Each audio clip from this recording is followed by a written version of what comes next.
warahmatullahi wabarakatuh. Alhamdulillah, Rabu sore hari ini kita bisa bertemu kembali di Majelis Ar-Raudhah Shihah wal Afiyah. Mudah-mudahan yang sakit dapat kesembuhan, kesehatan, manfaat dunia akhirah. Yang sehat, awet sehatnya dalam ketaatan kebaikan, sehingga panjang umur semuanya, Shihah wal Afiyah, bita'atillah, amin, Allahumma, amin. Tentang keutamaan membaca la haula wala quwata illa billah. La haula wala quwata illa billah. Kalimat yang singkat, tapi ini menjadi salah satu pintu yang menyelamatkan dari berbagai macam kesulitan dan keruwetan. Sekarang ini banyak orang yang ketika menghadapi keruwetan, kesumpekan, kesempitan, bingung. Lari sana, lari sini, ya nggak tahu harus bagaimana. Diceritakan dari Abu Ayyub Al-Ansari radhiyallahu anhu bahwasannya Rasulullah sallallahu alaihi wasallam ketika beliau itu Isra dan Mi'raj, ketika Mi'raj melewati Nabi Ibrahim alaihissalam, saat itulah ditanya Nabi Muhammad sallallahu alaihi wasallam, waktu itu malaikat Jibril ditanya sama Nabi Ibrahim, siapakah yang bersamamu wahai Jibril? Maka dijawab, ini Nabi Muhammad sallallahu alaihi wasallam.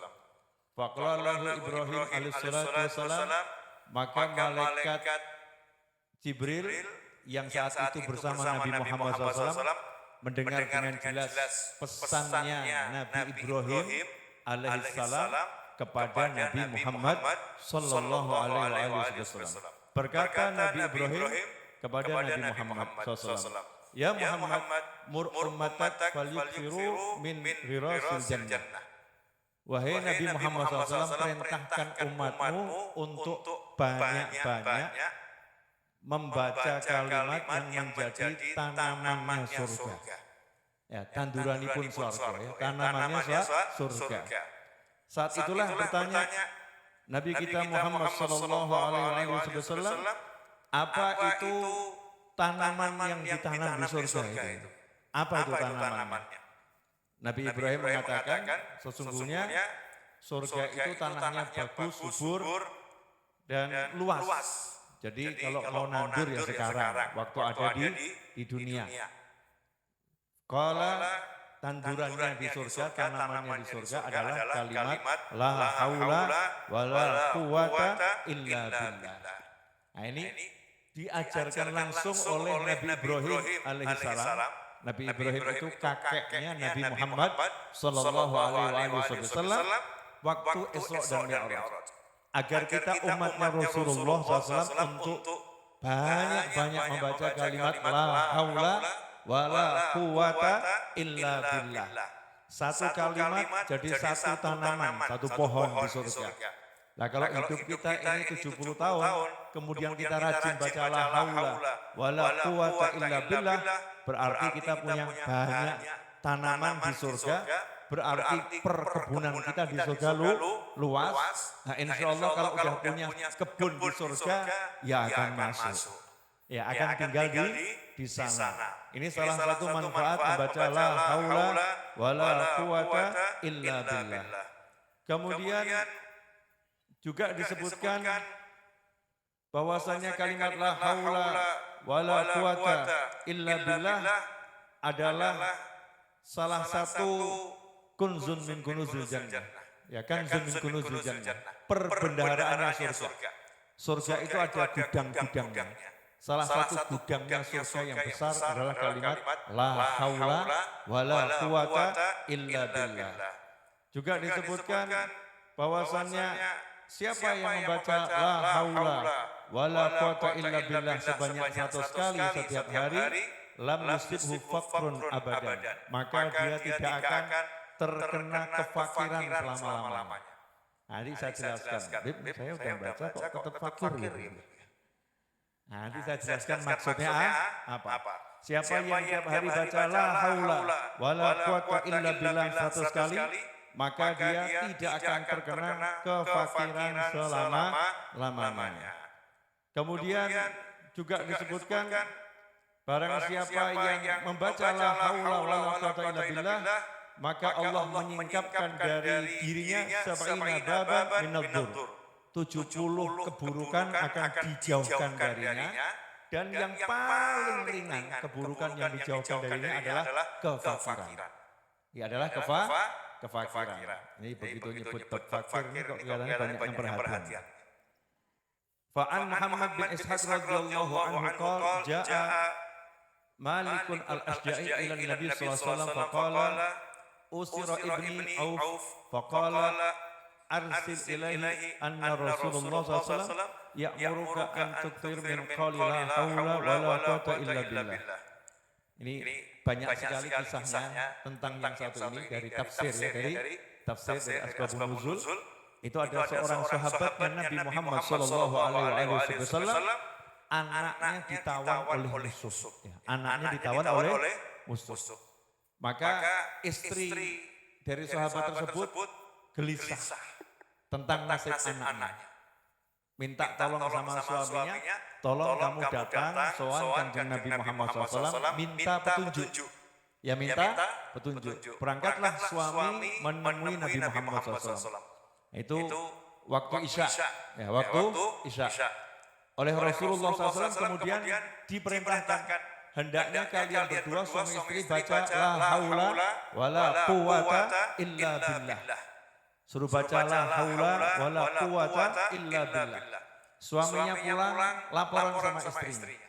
Sama Nabi Muhammad SAW disuruh baca la haula wala quwata illa billah. Istrinya langsung sumringah, senang yang luar biasa. Wah, itu petunjuk yang sangat bagus dari Nabi Muhammad SAW. Coba sekarang saya mau nanya. Kalau ada yang mengalami seperti itu terus datang ke tempatnya ulama diajari, ya udah bahas saja la haula wala quwata illa billah. Kira-kira senang atau tambah piye iki? Anaknya ditawan kok suruh zikir ya. Anaknya ditawan kok suruh wirid. Lambok dikirim pasukan. Ya, lambok dikirim utusan untuk membebaskan. Nabi kita Muhammad SAW saat itu tidak ngirim utusan, tidak kirim pasukan.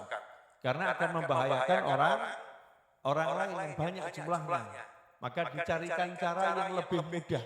Ya, cara yang lebih mudah. Suami istri tirakat. Ya, tirakat baca la haula wala quwata illa billah demi keselamatan anaknya. Maka istrinya pun karena beriman pada Allah dan Nabi Muhammad SAW senang dikasih wirid oleh Nabi Muhammad SAW. Keduanya baca dari Isya sampai subuh. Jadi orang dulu tuh kalau pegang wirid betulan ya, kuat-kuat. Orang sekarang diajak baca Munjiah 1000 udah nawar. Diajak baca zikir gitu ya. Yuk baca Yasin 41 kali, itu dinyang. Bisa diangsur berapa kali? Ya bisa diangsur berapa kali? Ditawar gitu. Nah ini sahabatnya Nabi Muhammad sallallahu alaihi wasallam langsung duduk, tinggalkan semua kegiatan. Waktunya malam kan nggak ada urusan kerja cari duit, zikir sampai subuh. Nah subuh-subuh pintu rumahnya ada ngetok, assalamualaikum, dibuka ternyata anaknya. Anaknya yang ditawar itu kembali dan dikatakan anaknya saat itu membawa banyak kambing bersamanya, di riwayat yang lain kuda bersamanya. Rampasan perang. Ceritanya bagaimana? Ternyata anak itu ditawan, kemudian tiba-tiba yang nyawang itu ngantuk tertidur, dia berusaha melepas talinya bisa lepas, terus dia ambil kuda di situ satu, yang lain ikut. Ya, yang lain ikut. Dikatakan juga kambing-kambingnya ikut. Jumlahnya itu ratusan. Nah, senang itu bapaknya, tapi timbul satu masalah. Lah ini hewan-hewan yang ikut ini halal atau haram? Maka lapor lagi subuh-subuh ngadep Nabi Muhammad SAW. Ditanya sama Rasulullah SAW, gimana? Ya, bil makna ya. Alhamdulillah sudah balik, terus itu bawa kambing sama kuda. Ini mau diserahkan kemana? Yaitu halal milik kalian berdua. silahkan dipakai untuk apapun. Boleh, itu halal untuk kalian berdua. Maka turunlah ayat wa may yattaqillaha yaj'al lahu makhrajan wa yarzuqhu min haitsu la yahtasib. Ayat ini turun karena sahabat yang baca la haula wala quwata illa billah. Makanya kalau kita sudah yakin ya sama Allah Subhanahu wa taala, jangan kebanyakan mikir. Tapi yang istiqomah dikir. Nanti Allah yang menyelesaikan. Gara-gara kita belajar dikir kebanyakan mikir, maka sama Allah yang urus sendiri. Silahkan kamu tanggung Gusti Musa sendiri. Coba kalau kita nurut seperti nurutnya Nabi Musa alaihissalam, kumpulkan tongkat ke laut. Nabi Musa banyak tongkat itu ke laut, hasilnya lautnya terbelah menjadi dua. Masyarakat yang selamat dan Fir'aun akhirnya ditenggelamkan. Sahabat yang zikir nurut, anaknya dikembalikan, bawa rampasan yang sangat banyak yang halal untuknya. Allah Ta'ala menjadikan ajaran Nabi Muhammad Sallallahu Alaihi Wasallam itu sifatnya selama-lamanya. Jadi siapapun di antara kita yang mengalami keruwetan, kesusahan, masalah apapun, asal yakin betul yakin betul kemudian memahami makna la haula wala quwwata illa billah, maka urusannya pasti beres. La haula wala quwwata illa billah. Itu membuat dada jadi lapang, hati jadi lega, plong jadi luas. Karena begitu kita mengucap la haula, kita ngomong aku gak bisa apa-apa dan orang lain juga gak bisa apa-apa. La haula wala quwwata, aku tidak punya kekuatan apa-apa, orang lain juga gak punya kekuatan apa-apa, illa billah, yang punya cuman Allah. Di sisi kita sadar terus minta tolong sama Allah Subhanahu wa ta'ala. La haula wala quwwata illa billah. Sehingga orang yang mengucap ini tidak mungkin fakir. Mungkin dia mengalami kefakiran. Kefakiran itu artinya apa ya? Fakir itu artinya rasa butuh. Ya rasa butuh. Nah orang yang sudah la haula wala quwwata illa billah udah enggak butuh sama dunia karena udah punya Allah Subhanahu wa ta'ala. Sehingga hatinya yang merasa sugih, yang merasakan kaya, aku punya Allah. Jadi enggak takut menghadapi dunia. Sementara banyak orang sekarang sudah duitnya banyak masih takut hidup. Temannya banyak masih takut hidup. Ya, ilmunya banyak masih takut hidup. Kenapa? Karena belum merasa kaya dengan Allah Subhanahu wa ta'ala. Orang yang punya la haula wala quwwata illa billah nyantai saja dia. Ada masalah apapun ya dia usaha menyelesaikannya. Tetapi dia usahanya yang paling diandalkan adalah mengandalkan Allahnya. La haula wala quwwata illa billah. Sampai di sini jelas.